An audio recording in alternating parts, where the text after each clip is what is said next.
이 일 후에 내가 들으니 하늘에 허다한 무리의 큰 음성 같은 것이 있어 이르되 할렐루야 구원과 영광과 능력이 우리 하나님께 있도다. 참되고 의로운지라 음행으로 땅을 더럽게 한 큰 음녀를 심판하사 자기 종들의 피를 그 음녀의 손에 갚으셨도다 하고 두 번째로 할렐루야 하니 그 연기가 세세토록 올라가더라. 또 24장과 네 생물이 엎드려 보좌에 앉으신 하나님께 경배하여 이르되 아멘 할렐루야 하니 보좌에서 음성이 나서 이르되 하나님의 종들 곧 그를 경외하는 너희들아 작은 자나 큰 자나 다 우리 하나님께 찬송하라 하더라. 또 내가 들으니 허다한 무리의 음성과도 같고 많은 물소리와도 같고 큰 우레소리와도 같은 소리로 이르되 할렐루야 주 우리 하나님 곧 전능하시니가 통치하시도다. 우리가 즐거워하고 크게 기뻐하며 그에게 영광을 돌리세. 어린 양의 혼인 기약이 이르렀고 그의 아내가 자신을 준비하였으므로 깨끗한 세마포옷을 입도록 허락하였으니 이 세마포옷은 성도들의 옳은 행실이로다 하더라. 천사가 내게 말하기를 기록하라. 어린 양의 혼인잔치에 청함을 받은 자들은 복이 있도다 하고 또 내게 말하되 이것은 하나님의 참되신 말씀이라 하기로 내가 그 발 앞에 엎드려 경배하려 하니 그가 나에게 말하기를 나는 너와 및 예수의 증언을 받은 내 형제들과 같이 된 종이니 삼가 그리하지 말고 오직 하나님께 경배하라. 예수의 증언은 예언의 영이라 하더라. 아멘.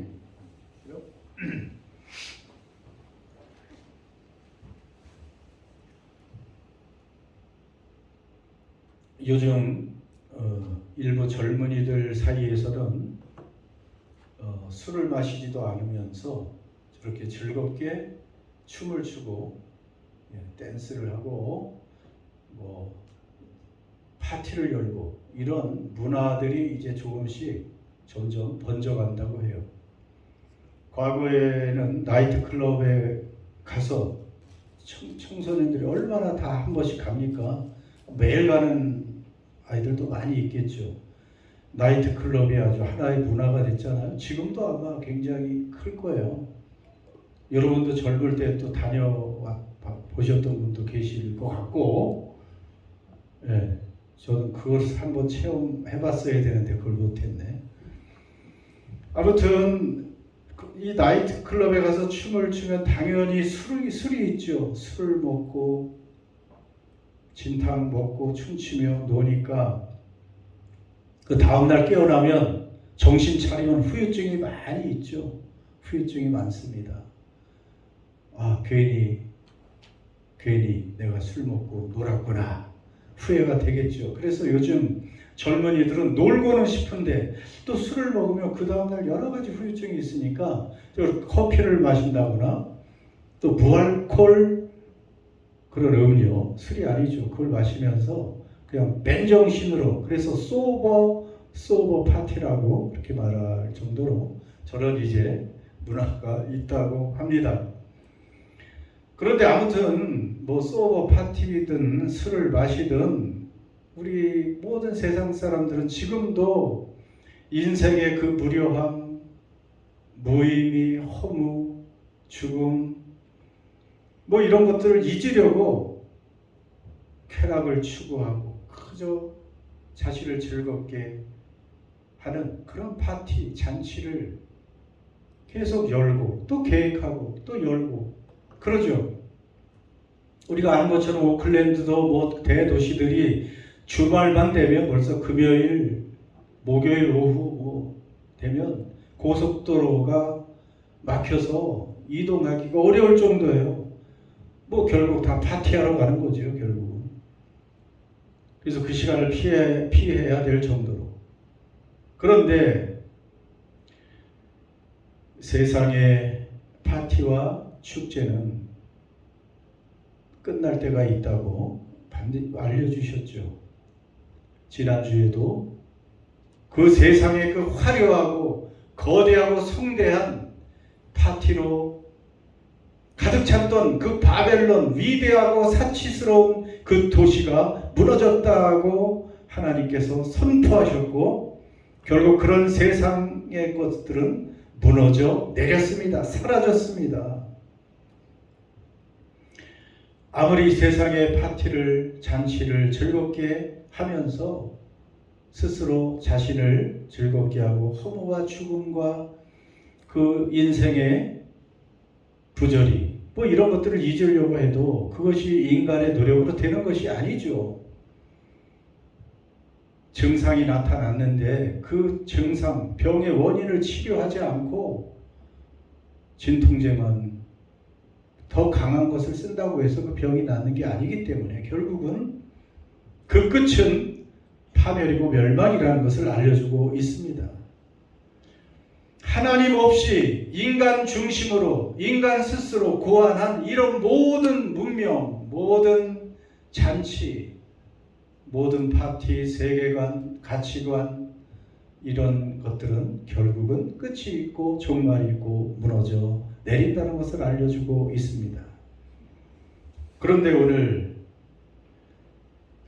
바벨론의 세상의 파티가 끝난 뒤에 또 다른 잔치, 또 다른 파티가 시작됩니다. 그것은 하나님의 잔치입니다. 바벨론의 파티 잠깐의 쾌락을 누렸습니다. 잠시 즐거웠습니다. 그러나 파멸로 심판으로 끝났습니다. 이제는 진정한 잔치와 파티가 벌어지는데 어린 양의 혼인잔치라고 오늘 알려주고 있습니다. 여러분 성경은 조언하고 있죠. 성경은 지금 세상에 있을 때 우리의 마음이 초상집에 가 있는 것이 좋다고 그랬어요. 잔치집에 가 있는 게 좋다고 그랬어요.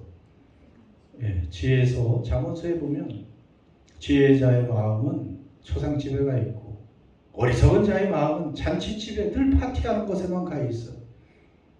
왜 그렇겠어요? 지혜자의 마음은 그래 이 세상에 끝이 있구나 이것을 알고 그래서 초상집을 생각하면서 내 인생의 이 세상의 종말을 생각하면서 그 위에 펼쳐질 영원한 나라와 그 하나님의 약속과 그 영광스러운 나라를 바라보는 지혜를 가지라는 말씀이죠. 그런데 바로 오늘 하나님께서 자기 백성에게 참된 기쁨과 즐거움을 주는 그런 분임을 알려주고 계십니다. 여러분 오늘 우리가 읽은 이 말씀에 보면 할렐루야라는 단어가 나오는데 1절에도 나오죠. 할렐루야 구원과 영광과 능력이 우리 하나님께 있도다. 여러분 4번이나 나옵니다. 오늘 읽은 중에.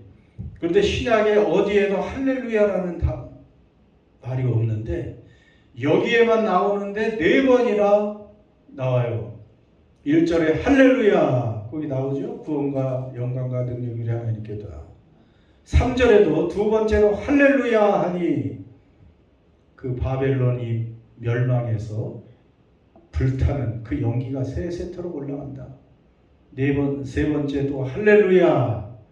이번엔 24장로와 네 생물 하나님의 보좌 주변에 있는 그 천사의 그런 종류의 계급들이 할렐루야 하나님을 찬양하고 네 번째로 큰 우레소리 같은 소리를 이르되 할렐루야 주 우리 하나님 곧 전능하시니가 통치하시도다. 할렐루야가 4번이나.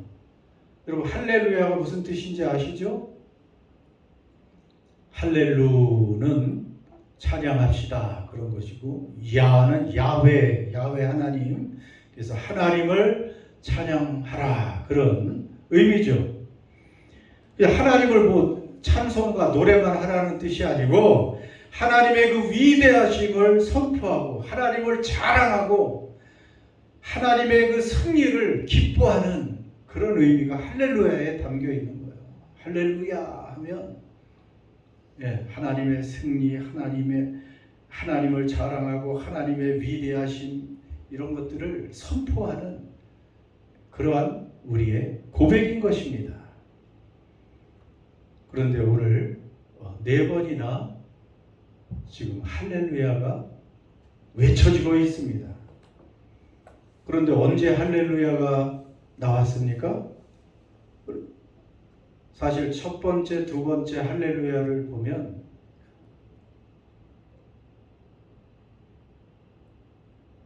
바벨론 심판 후에 있는 거예요. 사실은 18장 우리가 지난번에 봤잖아요. 음녀 바벨론이 하나님 없는 그 세상에 화려했던 위대하고 거대한 문명, 문화, 쾌락, 그것을 주도했던 바벨론이 완전히 무너져 내린 것을 우리가 보게 되는데, 그 바벨론이 무너졌을 때 할렐루야라고 찬양이 나오는 거예요. 여러분, 세상은 어땠어요? 세상의 왕들, 세상의 상인들, 바벨론이 무너졌을 때 애통해하고 탄식을 하고 바로다 하면서 그렇게 울었지만은 하늘에서는 이런 찬양이 터져 나오는 것이고요. 하나님의 백성들에게는 그런 것들이 무너졌을 때 찬양이, 할렐루야가 터져 나오는 것입니다. 그리고 특별히 2절에 보면 하나님의 심판은 왜냐하면 참되고 의로운지라 음행으로 땅을 더럽게 한 큰 음녀를 심판하사 자기 종들의 피를 그 음녀의 손에 갚으셨다 하고, 결국은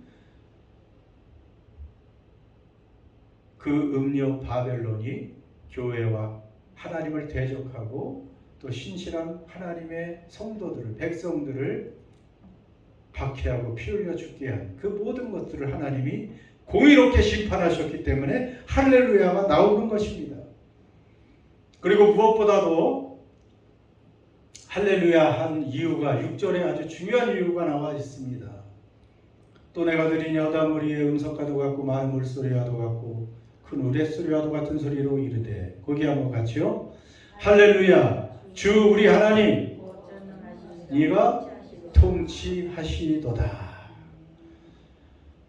여러분, 하나님께서 통치하실 때 할렐루야가 나오는 것입니다. 하나님께서. 18장에서는 누가 통치하는 듯 했어요? 바벨론이, 짐승이, 음녀가 세상을 통치하는 것 같았습니다. 그러나 19장에서 하나님이 이제 통치하신다. 주 우리 하나님 전능하신 이가 통치하신다, 다스리신다, 할렐루야를 외치는 것입니다. 하나님이 통치하시면 여러분 할렐루야가 나올까요? 할렐루야가 나오죠. 세상에도 지혜롭고 좋은 정치 지도자가 나오면 그래도 태평성대가 벌어지면서 백성들이 편안하죠. 또 노래가 나올 수 있죠. 근데 세상에 완벽한 지도자는 사실 없어요. 근데 잘못된 지도자나 왕이나 뭐 대통령이 나오니까 얼마나 어려운 일들이 많습니까? 미국의 그 유명한 대통령, 이제 언제 내려갈지도 모르는데 지금 전쟁이 너무 길어지고 있고, 이란 전쟁은 언제 끝날지 모를 미국으로 다시 들어갔어요. 그 대통령이 마가복음을 외치고 사실은 대통령이 됐죠. 마가복음, 성경의 마가복음이 아니고 마가, Make America Great Again, 그걸 따서 마가라고 하잖아요. 마가복음이야. 그냥 많은 미국인들이 드디어 복음 구세주를 만났다, 우리 미국을 다시 위대하게 해주고 우리를 잘 살게 해줄 지도자가 탄생했다 하고 그 대통령을 찍었는데 지금 같이 고생하고 있잖아요. 미국만 고생하는 게 아니고 지금 세계 여러 나라가 다 고난 속에 빠져 있습니다. 물론 뭐 트럼프뿐이 아니고 세상의 어떤 나라의 왕들, 지도자들도 완벽한 인간은 없습니다만, 그러나 완벽한 지혜와 완벽한 능력과 완벽한 권세, 권능으로, 더구나 그 완벽한 사랑으로 백성을 통치하는 그러한 왕이 다스린다면 우리는 행복할 수밖에 없는 거예요. 행복할 수밖에 없습니다. 그런 왕이 다스리는 나라에 불평이나 원망이 있을 수가 없어요. 누구의 입에서도 감사가 나오지. 어떤 그룹에서도 그 지혜로 그 권능으로 다스려 주시니까 전쟁도 없고 부족함도 없고 불평 원망 없고 더구나 죽음도 없고 그 영원한 그 행복한 나라로 계속 인도하시며 다스리시고 통치하시니 그때 그 나라 백성들은 할렐루야가 나오는 것입니다. 여러분 그 날이 곧 온다는 말씀이에요. 그런데 그 하나님이 다스리는 나라가 멀리만 있을까요? 우리가 죽은 후에만 있을까요? 아닙니다. 지금도 예수님을 믿는 사람들은, 하나님의 백성된 사람들은 내 자신을 하나님께 양도하기만 하면, 내 인생을 하나님께 맡기면 누가 다스려 주셔요? 하나님이 다스려 주시는 거예요. 하나님께 맡기질 않아서 그래요. 우리가 예수님 믿습니다. 그냥 필요할 때만 저를 도와주세요. 여러분 이것은 올바른 성경의 신앙이 아닙니다. 우리가 예수를 믿고 하나님의 자녀가 된다는 것은 우리의 모든 주권을 하나님께 양도하는 거예요. 내 대신 나를 다스려 주십시오. 나는 지혜가 없어요. 내일 무슨 일이 일어났는지 알지도 못하고 이 복잡하고 온갖 일들이 많은, 온갖 바람이 풍파가 많은 이 세상을 내 스스로 헤쳐나갈 수 없으니 하나님 다스려 주세요. 그러면 내가 내 인생을 이끌고 나가는 것보다 전능하신 주님이, 지혜로우신 주님이 맡긴 사람들에게는 맡아서 주관해 주신단 말입니다. 그러니까 지금 이 땅에서도 그 하나님의 평화, 하나님의 지혜, 그 하나님의 권능, 그것을 내 것으로 삼고 나갈 수 있는 그 사람, 여러분 그것이 지금 이 땅에서도 하나님의 통치를 받는 그런 방법입니다. 그리스도인은 내 생각을 사실은 버려야 돼요. 내 꿈과 야망도 버려야 돼요. 내 목표도 버려야 돼요. 그런데 그것이 혹시 내 하나님의 생각과 목표와 꿈과 맞아 떨어지면 상관은 없는데, 하나님의 뜻과 거리가 먼 내 생각, 내 꿈, 내 야망, 내 욕심, 여러분 이것은 버려야 됩니다. 그러면 하나님이 다스려 줄 수가 없어요. 통치해 줄 수가 없어요. 그럼 네 고집대로 한번 살아봐라. 그렇게 나가는 거죠. 그러면 어떻게 되는 거예요?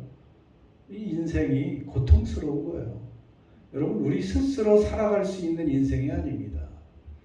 하나님이 우리 인간을 만드셨을 때 하나님과 더불어 하나님을 바라보면서 하나님의 도움을 받으며 그분을 의뢰하면서 그분의 지혜와 인도하심을 따라 살게 우리가 디자인되어 있는데, 우리가 무슨 지혜가 있다고, 얼마나 배웠다고, 어떤 능력이 있다고 5분 후의 일도 알지 못하는 우리가, 내일 호흡이 끊어지면 땅속으로 들어갈 우리 인생이, 우리 자신을 믿고 하나님을 멀리한다는 것은 참 무모한 짓이죠.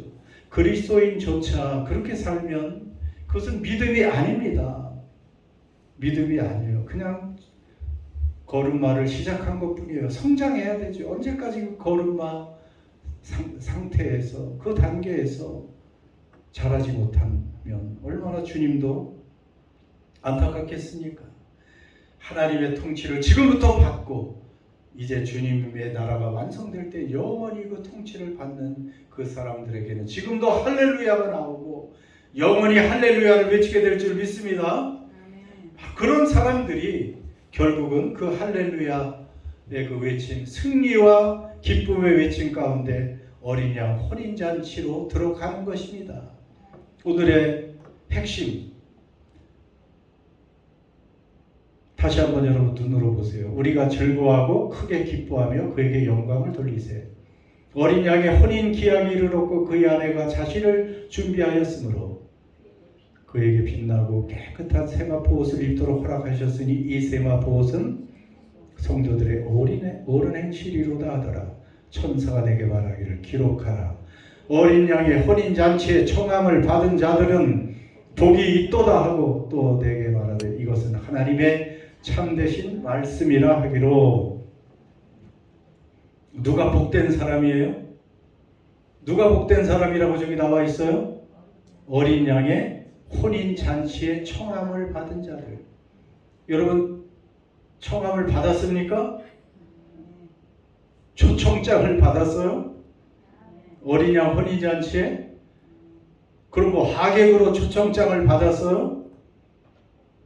신부로.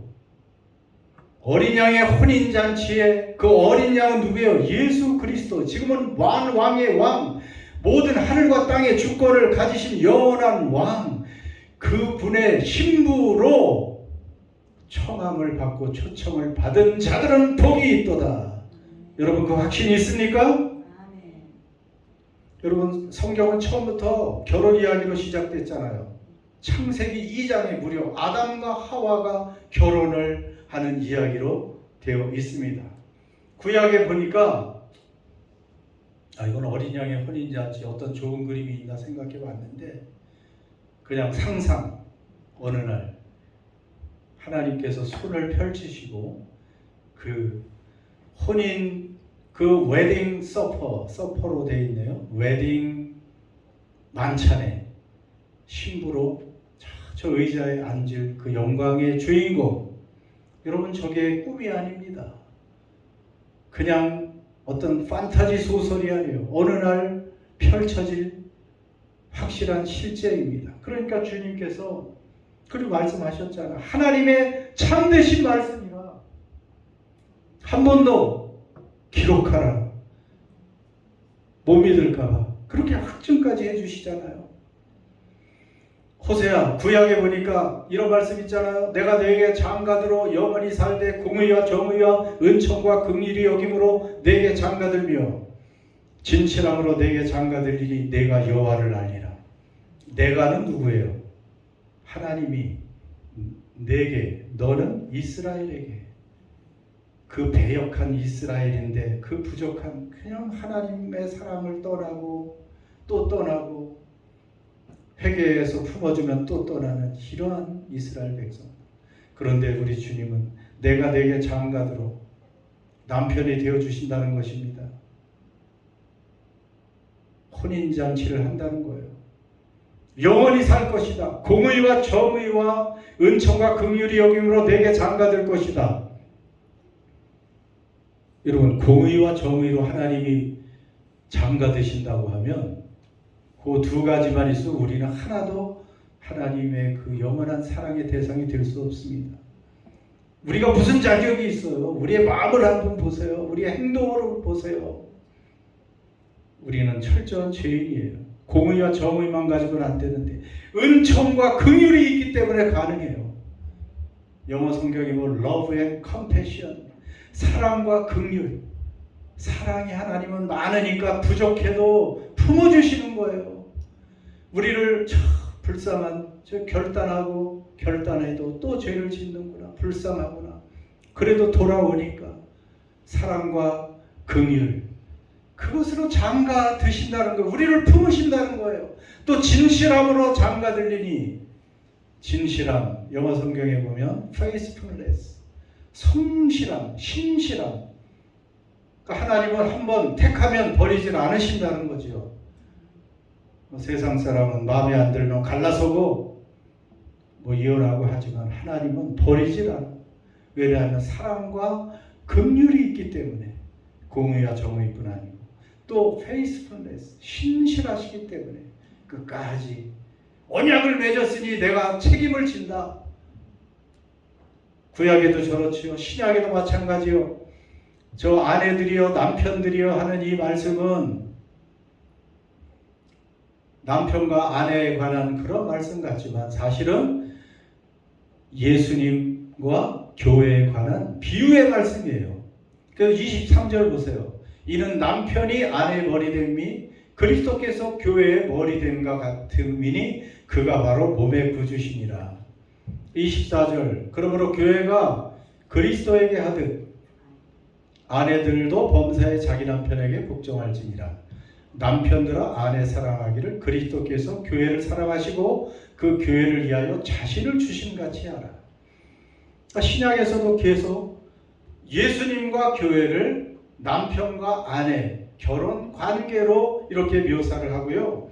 오늘 이런 혼인잔치로 성경이 계시록으로 끝이 나는 거예요. 왜 하나님은 천국을 하나님 나라가 완성되는 것을 혼인잔치로 묘사했을까요? 성경에 보면 여러 비유가 있잖아요. 하나님은 왕이시고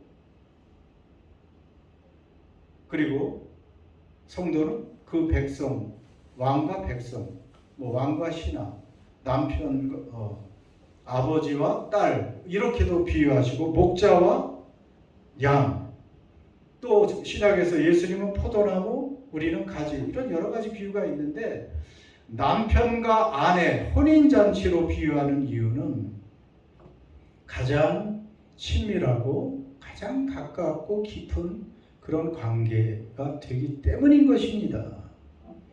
이 땅에서 인간이 경험할 수 있는 가장 깊은 사랑과 연합의 관계가 부부관계이기 때문에 그래요.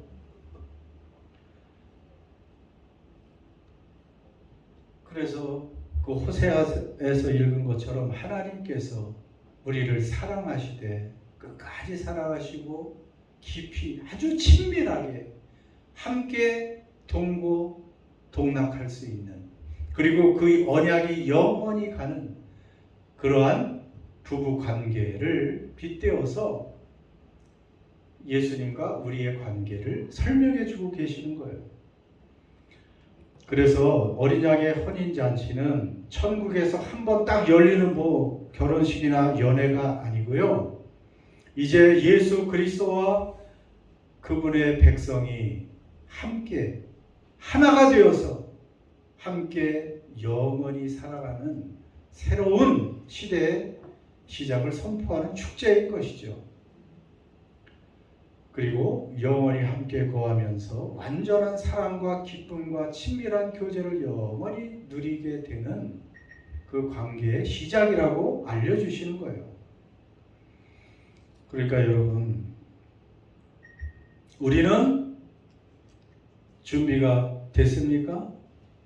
어린 양의 신부가 될 여러분 준비가 됐나요? 많은 사람들이 천국을 한 가지 더 생각하면 좋은 것으로만 생각을 해요. 핵심을 놓치는 거예요. 그것은 천국은 물론 좋은 것이죠. 천국에 들어가면 그 하나님 나라가 완성돼서 주님이 다시 오시고 하나님 나라가 완성돼서 혼인잔치를 통해서 천국에 들어가면 천국은 좋은 것이죠. 거기는 더 이상 눈물도 없고 아픔도 없고 죄를 짓는 일도 없고 사탄의 유혹도 없고 부족함이 없고 여러분 이별도 없고 전쟁도 없고 온갖 좋고 기쁘고 즐거운 일만 계속 가득 차서 흘러갑니다. 그럼 천국은 맞아요. 그런데 천국의 본질은 뭐냐 하면 거기에 누가 계신 거예요? 우리 주 예수께서 계시다는 사실을 우리가 잊으면 안 돼요. 그냥 우리만 즐겁게 있는 것이 아니고 예수님이 계시는 곳이에요. 그 예수님과 영원히 얼굴과 얼굴을 맞대고 보면서 친밀한 교제를 나누며 살아가는 곳이 천국이라는 것을 잊으면 안 돼요. 그러니 여러분, 우리가 혼인잔치에서 예수님, 우리의 신랑 되신 그분과 혼인을 즐겁게 하려면 이 땅에서부터 어떻게 해야 돼요? 그분과 친밀한 교제를 나누고 살다가 그분을 만나야지. 그분을 그냥 잘 모르다가 무슨 조선시대 결혼하듯이, 조선시대에 보니까 그런 게 있잖아요. 얼마 전까지만 해도 그렇다고 그랬지, 한국에서. 얼굴도 안 보고 그냥 부모가 맺어주면 결혼식 날 얼굴 한번 보고 어떤 사람인지 어떻게 생겼는지 어떤 인격의 사람인지 알지도 못하고 결혼하는, 그래서 얼마나 고통스럽게 사는 일이 많았습니까? 근데 여러분이 혼인잔치를 하는 것인데 천국에 들어가서 예수님을 바라보니까 너무 낯설어. 이분이 누구지? 주님이 봐도 얘는 아닌 것 같은데. 여러분, 여기서부터 우리 주님과 친밀한 사랑의 교제를 나누는 성도들이 그 혼인잔치에 당당하게 참여할 수 있는 거예요. 예수님이 친밀해야 돼요. 사랑스러워야 됩니다. 아까 내 구주 예수를 더욱 사랑, 이것이 내 기도입니다. 물론 솔직히 안 될 때가 많이 있으니까 나를 그렇게 몸 다 바쳐서 사랑해 주신 예수님, 나도 사랑하게 해 주십시오. 그렇게 기도하고 주님을 바라보며 영이신 그분을 뭐 사진으로 상상하지 마세요. 사진하고 틀리니까 영으로 계신 분이에요. 그 마음을 느끼고 그분이 우리를 위해서 하신 일을 기억하면서 그분을 더욱 사랑하고 여기서 친밀하게 함께 걸어가야지. 그리고 그 신랑을 기다리는 사람이 결혼식에 참여할 수 있지. 신랑을 사랑해야 기다리지. 오실 때는 오시고 안 오시는 게 더 좋고, 지금 내가 바쁘니까 무엇 때문에 바쁜지, 무엇을 더 좋아해서 주님 다음에 오시기를 바라는지 여러분 정신을 우리가 차려야 됩니다. 신부가 어떻게 준비됩니까? 같이 읽습니다. 시작. 그에게 빛나고 깨끗한 세마포 옷을 입도록 허락하셨으니 이 세마포 옷은 성도들의 옳은 행실이로다. 혼인잔치에 참여하려면 예복이 있어야 되고 특히 신부의 드레스 같은 그런 옷을 입어야 되는데, 깨끗한 빛나고 깨끗한 세마포 옷을 어떻게 준비할 거예요?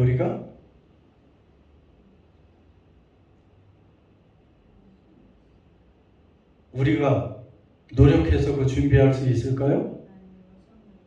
그 밑에 영어 성경에 정확히 나와 있는데 Fine linen, bright and clean was given her to wear. 하나님께서 주셨다는 거예요. 이미 그 예복을 우리에게 주셨어요. 주어졌다고 얘기했어요. 그 과거형이에요. 주어졌어요. 언제 주어졌어요? 예수 그리스도를 나의 주님으로 믿고 영접했을 때 그 옷을 주어진 거예요. 이미 주어졌어요. 더럽히지만 않으면 돼. 이제 주어졌으니까 늘 깨끗이 빨아서, 더럽혀졌으면 또 회개하고 빨고 다리고 해서 잘 관리를 하고 있어야 돼요. 그것이 사실은 성도들의 옳은 행실이로다. 사실 괄호 열고 있습니다. 영어 성경에는. 그 말은 깨끗한 빛나고 깨끗한 세마포 옷, 의의 옷을, 구원의 옷을 우리에게 주셨지만은 구원받은 어린 양의 신부 된 사람들은 행실이 옳게 돼 있다는 거예요. 옳은 행실로 구원받는 게 아니고 구원받은 사람에게는 자연스럽게 거룩하고 구별된 삶이 따라오게 된다는 것입니다. 믿습니까? 그래서 마지막 이 놀라운 일들을 가르쳐준 천사 앞에서 사도 요한이 경배를 하려고 했어요. 왜냐하면 영적인 그 존재, 빛나는 존재가 영창한 것을 가르쳐주고 보게 하니까. 그런데 그가 요한에게 말하기를, 나는 너와 예수의 증언을 받은 내 형제들과 같이 된 종이니 삼가 그러하지 말고 오직 누구에게만? 하나님께 경배하라. 하나님께만 경배하라. 그렇습니다. 계시록은 어떻게 보면 누구에게 경배하지 말라고 지금 몇 시간 동안 얘기했죠? 지난 시간에 과거에 누구에게 경배하면 안 돼? 짐승에게. 666 짐승의 수 그걸 이마나 팔에 받거나 경배하면 안 된다고 했어요. 짐승에게 경배하면 안 돼. 그것은 세상입니다. 하나님을 대적하는, 하나님을 배제한 세상의 어떤 정치, 경제, 그런 큰 권력 집단, 세속적인 가치관, 문화 이런 것에 굴복하거나 무릎 꿇지 말라는 것이죠. 대신 누구에게만? 우리는 하나님께만 무릎 꿇고 경배하라는 것입니다. 그 인간의 본분입니다.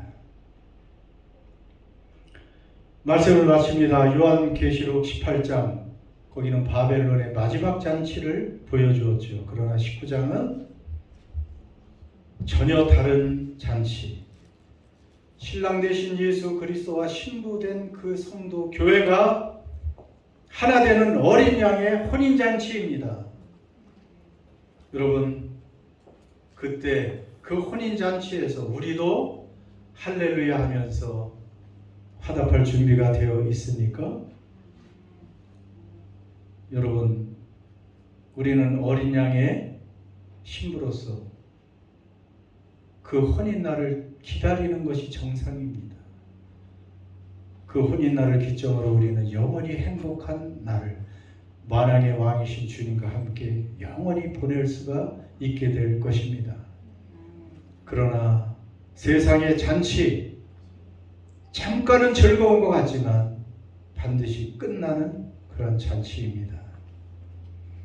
그래서 이미 우리가 믿을 때 주신 그 신부의 예고, 빛나고 깨끗한 세마포 의의 옷을 우리가 계속 잘 준비해서 그 마지막 날 어린 양의 혼인잔치에 다 같이 들어갈 수 있는 주인공들, 신부가 되시기를 주의 이름으로 축원합니다. 기도합시다.